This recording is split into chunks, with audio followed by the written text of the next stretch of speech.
1 июля изменился порядок начисления ежемесячной денежной компенсации при оплате коммунальных услуг. Эту социальную выплату в Башкортостане получают 665 тысяч жителей. В чем суть изменений, обсудим вместе с заместителем министра ЖКХ Республики Башкортостан Маратом Шангареевым. Марат Равильевич, здравствуйте. Здравствуйте. Вы можете объяснить, в чем суть ежемесячной денежной компенсации при оплате коммунальных услуг и какую работу проводило Министерство ЖКХ Республики? Я могу только сказать, что ЕДК сегодня выплачивается исходя из стандартов жилищно-коммунальных услуг. Стандарт – это набор всех жилищно-коммунальных услуг, которые предоставляются в данном муниципальном образовании.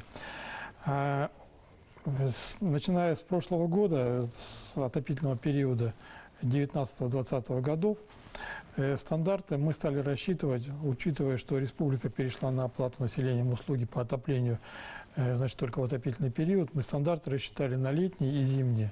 Раньше эти стандарты были равномерны в течение года, как люди платили отопление. Поэтому, в принципе, когда закончился отопительный период в этом году, значит, люди стали получать ЕДК в меньшем размере, потому что стандарт, в принципе, тоже уменьшился. Из него исчезло отопление. Учитывая, что отопление занимает значительную долю в платежном документе за квартиру, то примерно около третью часть, соответственно, это снижение стало существенным. Ну и дальше по цепочке, когда Минтруд берет наши стандарты для расчета, и у них тоже идет снижение вот этой единой денежной компенсации. Но это же не с 1 июля, это произошло с весны, то, что связано со стандартом. С 1 июля вступили новые изменения. Теперь по факту рассчитывается вот эта компенсация, то есть сколько было потрачено, столько и компенсацию получишь. Правильно понимаю? Да, правильно. Расскажите, пожалуйста, поподробнее этот механизм. Нужно ли обращаться получателям, да, и куда, и какую работу проводит МинЖКХ? Минтруд. Какую работу проводит Министерство жилищно-коммунального хозяйства? Мы в данном случае никакой работы не проводим, потому что мы стандарты будем считать также отопительный период и неотопительный период. Будет ими Минтруд пользоваться или не будет, это уже как у них сработает система перехода на оплату по факту.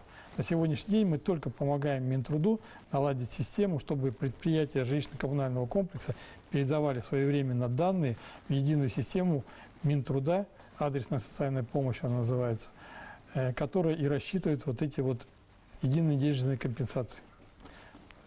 Другую роль мы пока никак не выполняем. То есть наша задача обеспечить ввод данных.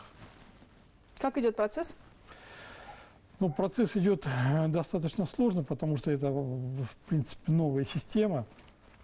Насколько я знаю, на сегодня в систему все данные загружены, и Министерство труда проводит уже, тестовые испытания, значит, по факту начисляя вот эти платежи, чтобы увидеть, как срабатывает уже сам расчет и как происходит обмен информацией с коммунальными организациями, жилищно-коммунальными. Вот эту новую систему расчета за отопление, как вы можете оценить, насколько она эффективна? Мы считаем, что она эффективна, потому что, во-первых, пока население платило равномерно, были обращения граждан, которые установили в своих домах счетчики тепловой энергии, общедомовые приборы учета. И от них поступали жалобы, зачем мы поставили счетчик, если мы все равно платим равномерно. И, значит, они, в принципе, правильно требовали, чтобы республика все-таки перешла на оплату в отопительный период. Это первое. И второе. При переходе на оплату в отопительный период не происходит перерасчеты годовые. Вот тот перерасчет, который произошел весной, это, в принципе, был последний перерасчет, который делался в связи с переходом с одной системы оплаты на другую.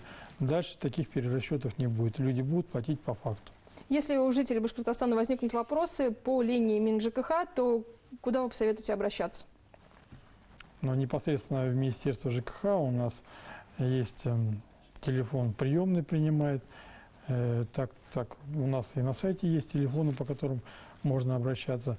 Если вопрос связан с жалобами на правильность начислений, то правильнее обращаться в жилищный надзор, потому что они имеют полномочия по проверке данных, которые заложены при расчете, и насколько правильно коммунальная организация рассчитала. Значит, ну, в принципе, если обратиться к нам, мы сделаем такую же работу, только отправим ее в жилищный надзор. Спасибо большое, Марат Равильевич. Я напомню, что гостем программы «Интервью» в эфире башкирского спутникового телевидения был заместитель министра жилищно-коммунального хозяйства Башкортостана Марат Шингареев.